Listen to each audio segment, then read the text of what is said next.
Hi friends, स्वागत है आप सभी का मिशन क्वेश्चन सेंटर में। इसी में बात करें निर्वाचन आयोग के बारे में डिस्कस करेंगे। अभी तक जितने भी टॉपिक हो चुके हैं वो अगर आपने नहीं देखे तो हमारे प्लेलिस्ट में जाकर के आप देख सकते हैं वीडियो को।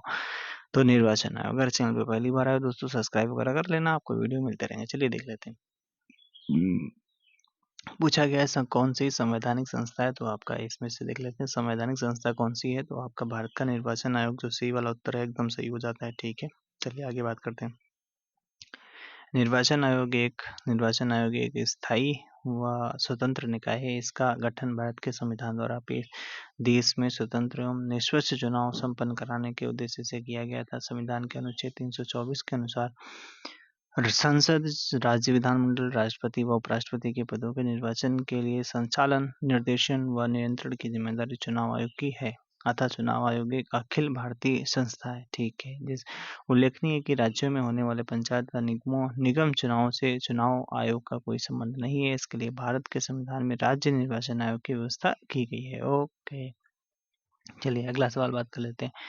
कौन सा आयोग भारत के संविधान के अनुच्छेद के अंतर्गत सुस्पष्ट उपबंध के पालन में गठित हुआ है? तो आपका इनमें से कौन सा हो जाता है? निर्वाचन आयोग जो है एक आपका सुस्पष्ट, जो आपका आर्टिकल इसके लिए बोला गया, कौन सा आर्टिकल अभी जस्ट ऊपर पढ़ा गया, 324 आर्टिकल बताया गया। ठीक है, भारत का निर्वाचन आयोग कैसा आयोग है? एक संवैधानिक आयोग है, जिसका आपका किसमें आपका आर्टिकल 324 में वर्णन किया गया है। आपका कौन सा डी वाला उत्तर सही हो जाता है।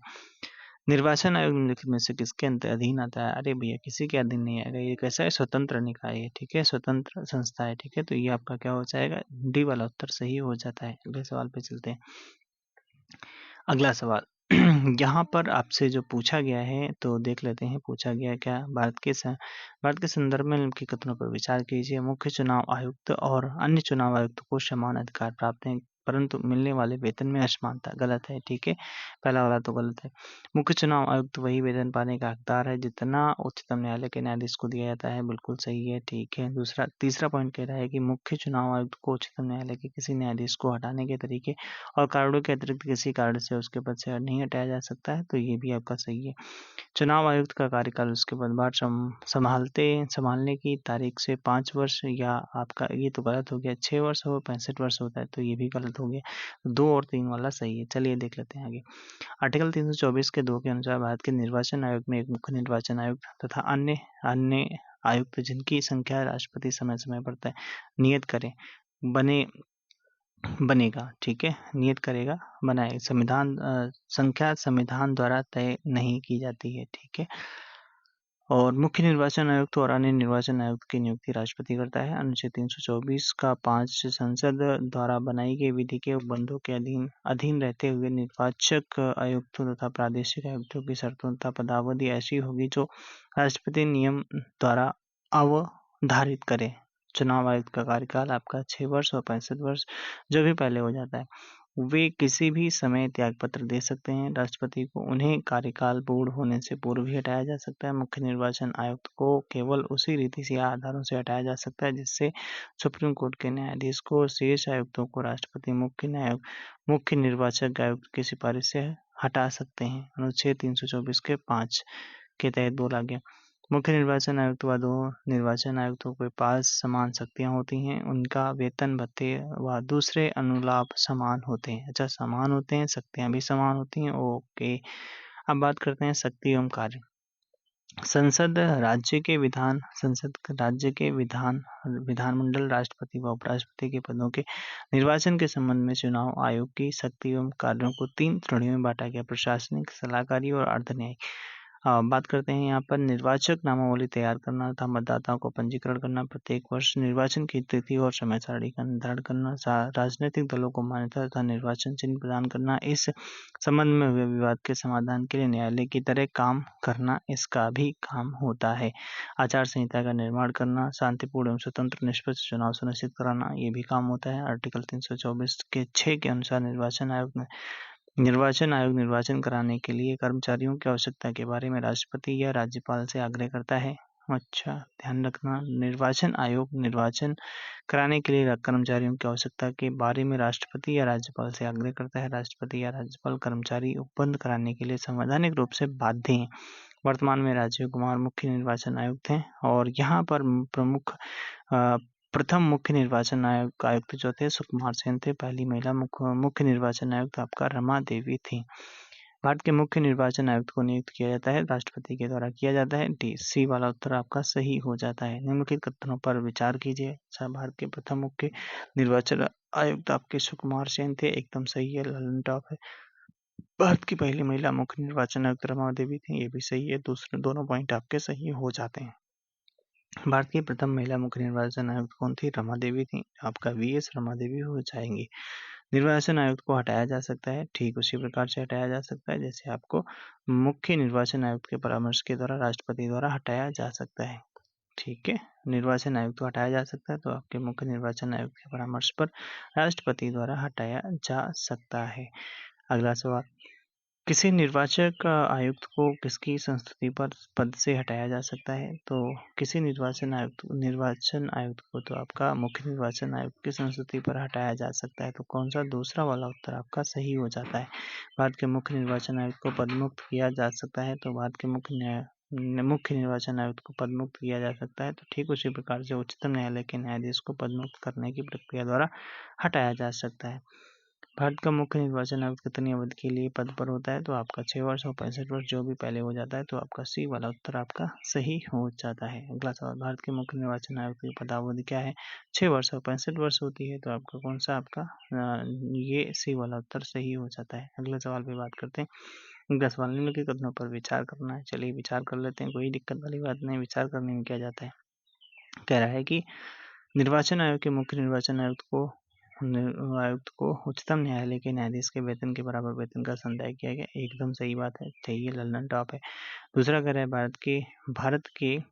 भारत के निर्वाचन आयोग के मुख्य निर्वाचन आयुक्त का कार्यकाल पद ग्रहण करने की तारीख से 6 वर्ष और 65 वर्ष जो भी पहले हो जाता है, ये भी सही है, पहला दूसरा सही है। फिर कह रहा है कि एक चुनाव आयुक्त किसी भी समय मुख्य चुनाव आयुक्त को संबोधित स्वहस्ताक्षरित लेख अथवा अपना पद त्याग दे सकता है, गलत है, राष्ट्रपति को देगा। ठीक है, तो 1 और 2 केवल पॉइंट सही है। अगला सवाल, भारत का निर्वाचन कह रहा है कथनों पर विचार करना, और कथन पे जब विचार करेंगे तो देख लेते हैं। कह रहे हैं भारत का निर्वाचन आयोग 5 सदस्यीय निकाय है, ऐसा कुछ इसमें कहा नहीं गया है। ठीक है, संघ का गृह मंत्रालय आम चुनाव, और गृह मंत्रालय जो है आम चुनाव उपचुनाव दोनों के लिए चुनाव कार्यक्रम तय करता है। अरे नहीं यार, वो निर्वाचन आयोग करता है। ठीक है, निर्वाचन आयोग मान्यता प्राप्त राजनीतिक दलों के निर्वाचन एवं विलय से संबंधित विवाद निपटाता है। हाँ, ये सही है, तीसरा वाला ओनली 3 आपका सही हो जाता है। भारत के निर्वाचन आयोग के संबंध में विचार कीजिए। चलिए विचार कर लेते हैं। कह रहा है कि भारत का निर्वाचन आयोग 5 सदस्यों की संस्था, ये गलत है। ठीक है, ये तो पॉइंट गलत है। फिर कह रहा है निर्वाचन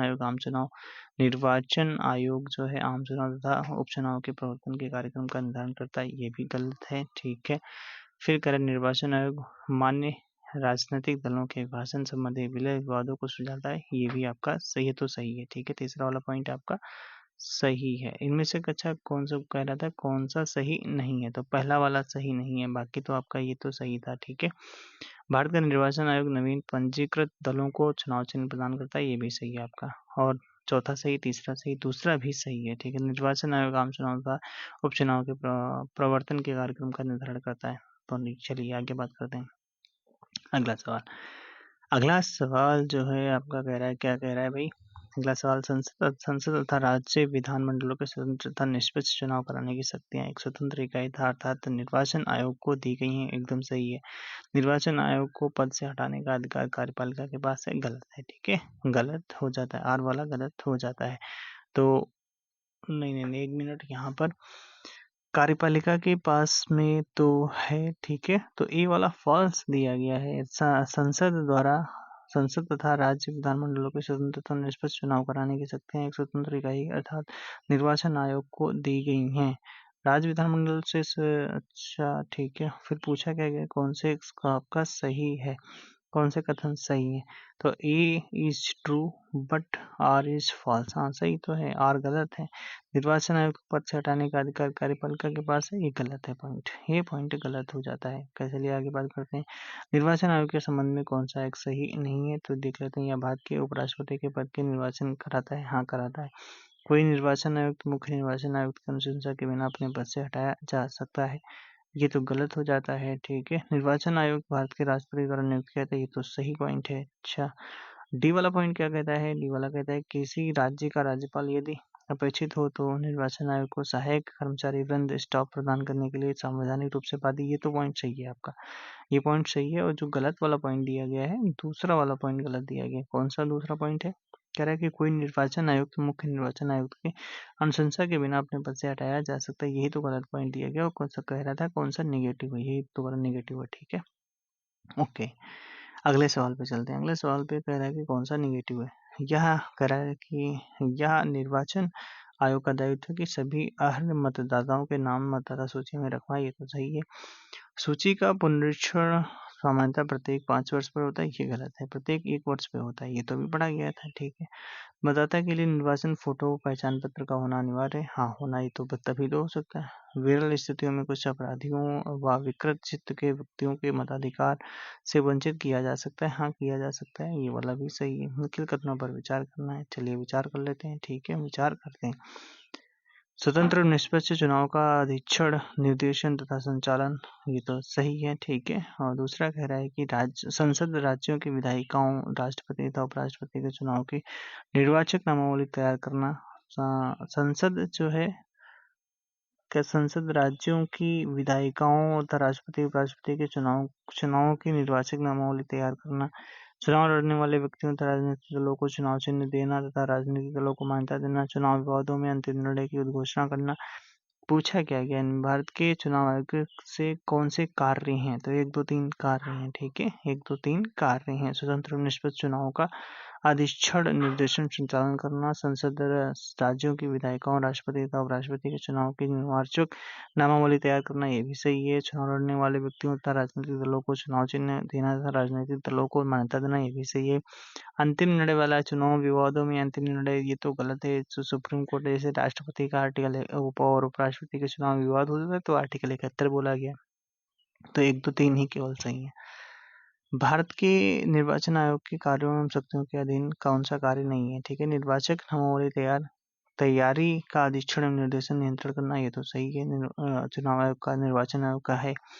संसद के और प्रत्येक राज्य की विधानसभा के निर्वाचन को कराना। ठीक है। अच्छा, कौन सा करा तो सही है वो भी। राष्ट्रपति उपराष्ट्रपति के पदों के लिए निर्वाचन कराना, ये भी सही है। निर्वाचन आयोग की उसे सौंपे गए कार्यों के निष्पादन में सहायता करने के लिए क्षेत्रीय आयुक्तों की नियुक्ति करना, ये गलत है। ठीक है। भारत में निर्वाचन नामावली तैयार करने की जिम्मेदारी किसकी होती है? तो निर्वाचन आयोग की होती है। सी वाला सही है। भारत में निर्वाचनों का अधीक्षण एवं निर्देशन, नियंत्रण किसमें अधीन होता है? भारत के निर्वाचन आयोग के अधीन होता है। कौन सा चुनाव और निर्वाचन आयोग द्वारा संपादित नहीं कराया जाता है? तो आपका जो स्थानीय निकायों का जो चुनाव होता है वो नहीं कराया जाता है। निम्नलिखित में से कौन से कार्य भारत के निर्वाचन आयोग से संबंधित नहीं है? मतदाता सूची तैयार करने का निर्देशन, नियंत्रण, ये तो सही है। संसद एवं प्रत्येक राज्य के विधानमंडल का चुनाव, ये भी सही। राष्ट्रपति उपराष्ट्रपति के पदों का लिए, ये भी सही है। विधानमंडलों के चुनाव के लिए उचित प्रावधान, कह रहा है कि विधानमंडलों के चुनाव के लिए उचित प्रावधान करना, ये गलत है। ठीक है, ये गलत हो जाता है। तो ये आपका जो है निर्वाचन आयोग के बारे में सही नहीं है। ठीक है। राज्य विधानसभा के निर्वाचन का कौन संचालन करता है? राज्य निर्वाचन आयोग करेगा। कौन कर नहीं, राज्य विधानसभा के निर्वाचन का तो भारत का निर्वाचन आयोग ही करता है। ओके।